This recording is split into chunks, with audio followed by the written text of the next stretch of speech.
Hey guys, welcome back to Classic Firearms. Woo. Today we have... Hey, Jason. That's Jason. I'm Aaron. Thanks for coming back here today. Today we're going to talk about our top 5 pistols we would take into a gunfight or battle. Oh, I like that. Battle stuff that we would grab in case of, you know, some craziness going on. Yeah, there's craziness going on in the world right now. So, I mean, we put a little thought into this, and I know we have some ideas. We're going to use Jason's intellect to break down a couple things. And it's all good. I'm going to ride off the back of that intellect also. So, just to let you guys know, I have my top 5 list. Jason's done his top 5. Yep. We have not seen each other's pistols at this point in time. And we want you guys to get into the comments section. Let me know. Is mine good, bad, indifferent? Do you have something you want to add on? And the same thing with I feel like we're gonna have some overlap though, because we kind of think alike in some things. But with all things being equal, Bravo 6 going dark. Let's get it going. All right.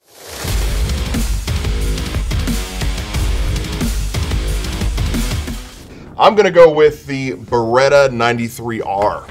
Okay. Yeah.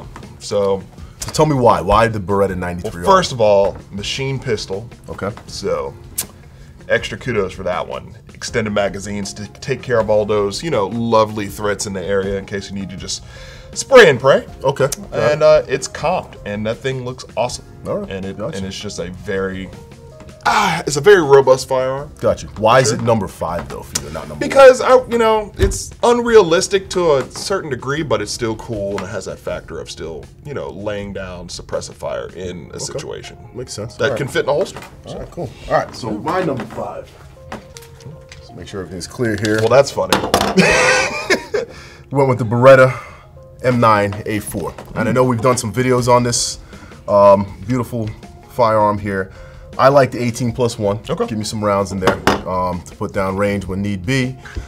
We've shot this before. I like the way it feels. Yeah. We've talked about the reliability of Beretta. They've got history out there with being a pistol that is something that they know how to do. Yeah. So they know how to get into firefights. They know how to put it out there. And when you have to put things down, you put them down. So that is my number 5, and I think that's a great one to go with it. I think that frame has been the most slutted out pistol in every military's armory since the beginning of time. So yeah, that's my number 5, and let's get into number 4. Yeah, let's do it. All right, we got 5 out of the way. What's your number 4? Number 4, the HK Mark 23. Okay. Now it doesn't get any bigger than this. It does not. Pause. No diddy. But this is the original pick for US SOCOM, so the offensive handgun program. And this thing was the champion, rating it at over 23,000 rounds without any hiccups until it literally started beating itself alive. Really? Yeah. So, yeah, this gun can take a walloping. Dude, that thing is a cannon. It's a huge gun. Good God. It's like a Desert Eagle. It is. Very-esque. But like I said, the only thing due to its drawbacks and downfall was the accessory rail was very proprietary, so like there was only like one company making stuff for it, and it was a light laser combo, and it came as a whole deployment kit with its own little dimpled suppressor as well. It was pretty dope. Otherwise known as the Metal Gear Solid gun. Oh, yeah, there you that's go. true. So that is true. Solid Snake had all of these. Well, you got your video game started here. That's nice. We're bringing video game guns to the battle, guys. Yeah, man. But chambered in God's caliber, so. Yeah, you know what? I'm gonna bring you to church right now. Talk about my... So, for my number 4, you guys know I love my SIGs. I'm going the 226 X5. Okay. Legion. All right. Okay. I love this gun. I'd have put it a little bit higher than a 4, honestly, if it wasn't for this damn switch. Safety. This safety, to me, is the only thing that I talk down on. I just don't like where it's placed, but everything about this gun, from the gas pedal, the feel, that nice, heavy... Just got some girth. Durability. It got... Pause. Has some girth to it. Pause again. And I love the sights. I love everything about this gun, man, honestly. I agree with you. We did talk about this at one point. It should have the decocker like the old 226. I think that should have been there instead of the safety. But everything about this gun to me is screaming, bring me to the battle, use me, abuse me, and let me get some. Yeah. So that's going to be my number 4. When it comes to that, and I think I got you beat again, honestly. Okay, well, I mean, that's fine. You know, personal opinion. It's okay. It's okay. If you're wrong, stay wrong. So. All right, I'll stay wrong. Yeah. People, tell me what you think about that. Let's go to our number 3. All right, guys, our number 3 choice. Yeah, what you got, man? So what I've got here. So we did a video on this, and you guys probably saw it with our Browning high powers. I'm going with the FN high power, okay? After shooting this handgun, I was highly impressed. And I shot it for the first time in that video, you guys, so you can go check it out on our page. And I was highly impressed. This is definitely something, again, I like that heavy feel. I like that full metal feel to a gun, and this has it all the way around. Flat shooting, love the trigger. Even the sights were good to me. I mean, I'd improve them a little bit, but it does the job for where we're going and what we're doing out there. I love the ambi controls on it. 17+1, that does the job for me also. So I'm going with the FN high power. That's going to be it for me. Well, John Moses Browning and Axel Foley would be happy that you did. Yes, you would. Axwell. Axwell. But sorry, you chose wrong. It's kind of weird that we both are coming up with kind of similar manufacturers. But I've got the FNX TAC 45 over here.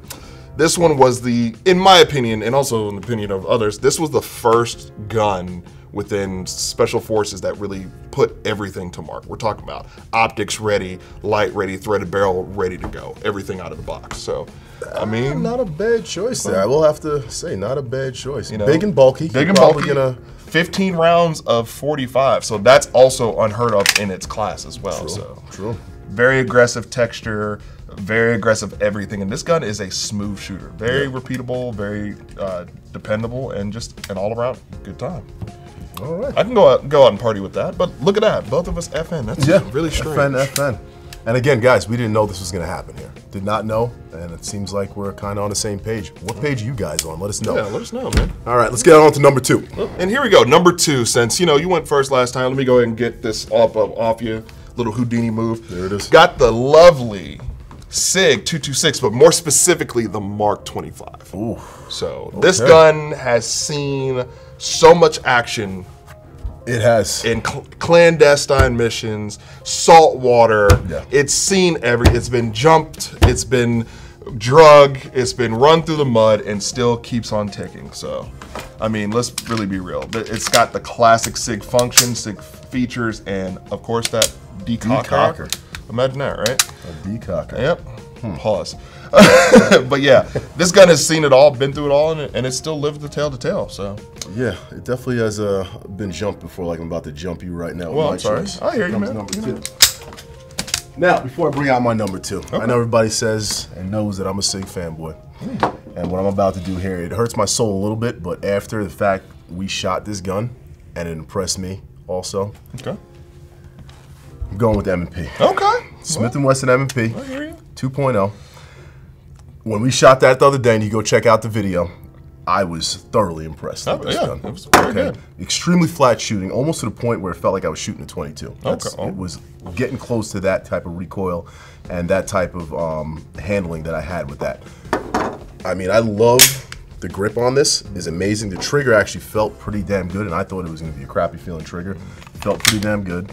You're doing your 17+1, you're in your 18, which I'm good with that. I'm not 100% sure. I think, do they have extended mags for this? They do. So they'll have extended mags for this also.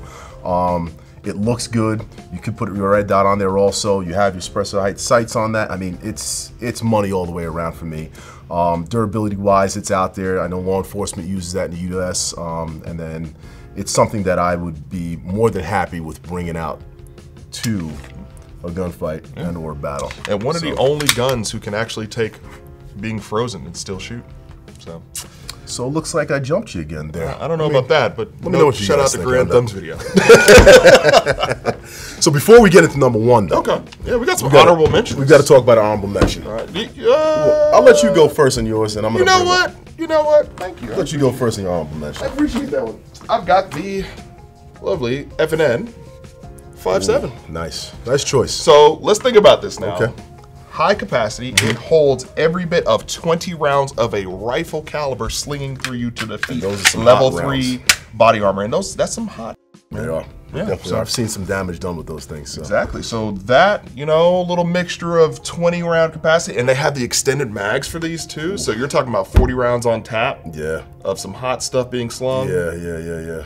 Absolutely. It's a little costly, but I mean, but these are actually pretty affordable. Where they at? Right about $1,200, give or take. What's the ammunition cost on that these days? Okay, now that's where we start talking about high price. But it's okay. But that's only. But at least you'll have the gun. You won't have to shoot the ammo. Be like, I got a 5.7. Don't. But that's if you get the black tip stuff, which is hard to acquire. But it's okay because I know it's better than what you have because I beat you on lethality and rounds capable. That sounds cute. That's cute. It's okay. And optics ready. Around to the tee box is around to the tee box last You're time. right. A 22 would do that. Okay. But so, you know, I'm going to just shut you saying. down right now. Get my bad boy here. So, honorable mention. The Koenig. The gun that literally just dropped. You take that into combat. I'm taking it into combat. I hear you, man. Take a look at that clean look right there. So, Terran Tactical did a great job here with this Koenig TTI Combat. That trigger is money. Koenig does a great job, I feel, and I think they're I wouldn't say underrated, but understated in the gun industry right now in reference to duty side pistols. And again, that's because they're not really out there in the police world. They're not really, I could say, the durability testing I haven't seen done that much. And I will say that's part of the case there, but I feel like it's something we could bring out there a little bit more, and we do a little bit more testing on it. And I think based off my utilization of Koenigs, that they will hold up to what they need to hold up to. Now, I know he's gonna say something slick, so I'll let it happen. Go ahead. Who needs R&D when Aaron will just run it? Remember, we said combat. I'm part of R&D. Combat's part of R&D. Let's put it out there. You. Let's put it out Legendary there. loot drop. Rolling into number 1. It's better than his. All right, so your number 1 is probably going to be trash, so I'll let you go first. Okay. Okay. So, all right, number 1 with my trash. Brace yourself, folks. You guys holding on? I think you guys know what's Back going up the dumpster. Come on up. This bad boy. I can't even say that. Because SIG P320 X5 Legion. So hot right now. That Hansel's so hot right now. I don't know about the Holosun though, but Look, I'm going with the Holosun too. I hear Got you. my Surefire X300. Got the gas pedal. Can't leave that at home. That's the PLA special. Got the SC320, the green dot, okay? This bad boy right here with the flat trigger. Got the 21 round mag. Could go 30 if we wanted to talk about that also, which I probably would do a 30 round mag. okay. All right? It's With the beautiful. It's healthy. Pause. This right here is my go-to every single time, and you can't tell me she's not number 1 in everybody's book out here. Guys, she's won everybody's heart out there. You know where it's at. SIG 320 X5 Legion. Guys, you should bring me on SIG at this point in time as much as I put you out there and as much as I talk about this bad boy. But with that being said, my number 1 is Toasted You. So I'm gonna let you speak a little bit just so you can feel a little bit better about yourself. Okay, I don't know about toasted, but I hear you. I don't like being another country's T&E for that. But I've got the Glock 17 here. I'm sorry to hear that. I don't know why. Glock 17 is tacked out. I mean, it's got, you know, optic, light. Okay. You know, Right. I'm not a. Right. We're not gonna go there, but yeah. Please go there. It's, you know, threaded as well, just in case if you want to do some quiet things at night. Yeah, I got or, something you know, else for during the quiet. day. I got something else for Yeah, quiet. I hear you. I know, but I'm just saying, man. You know, this is the epitome of the special operations pistol. Glock 17s, man. They're just keep it simple, stupid. They go off when you need to. Stupid. And what's crazy is I use SIG P320, so I can't hate so much. I will say I feel like some type of Glock fanboy may have dropped that line on that article talking about P320s going off first, and that's what that's the only reason why they haven't fully been adopted everywhere. Right. I will say that. Okay. There's that line. I'm not saying it's true. I've owned mine since 2017, and I've never had an issue. Same, but different. And at the same time, I yeah. feel like more and more people are adopting them, and I've heard more than enough people that will go that route over that route. And that's fine. I do get that. It's modular. You can change it up. If you want to go smaller than that, all you got to do is take that Over FCU 40 out. variations of this. Okay, You can wow. go over 40. Okay. Okay. Okay. Any variations you'd go with yours? You know what? Sometimes when you need something just to go bang, It's like Peter Pan with this guy. He could imagine. Close your eyes. We'll try. keep it simple, stupid. The KISS method. I hear kiss you. method. No, he's got a kiss his gun for it. I just little kiss right in front of there. You're right. There you go. But hey, man, you know, to each their own. I dig it. But you know, Glock 17, trusty, proven, reliable. Not Galil, but Glock. You know, it just, you know, hey. Yeah. All right. I'll give it to you on that one. I'll give you. It is reliable. All right, guys. So here's my list. Yep. And here's my elegant list that we already know took the dub. Guys, So it's okay. Tell us what you think. My list, Jason's list, whose is better, or maybe you guys have something that we don't have on there that should be on there.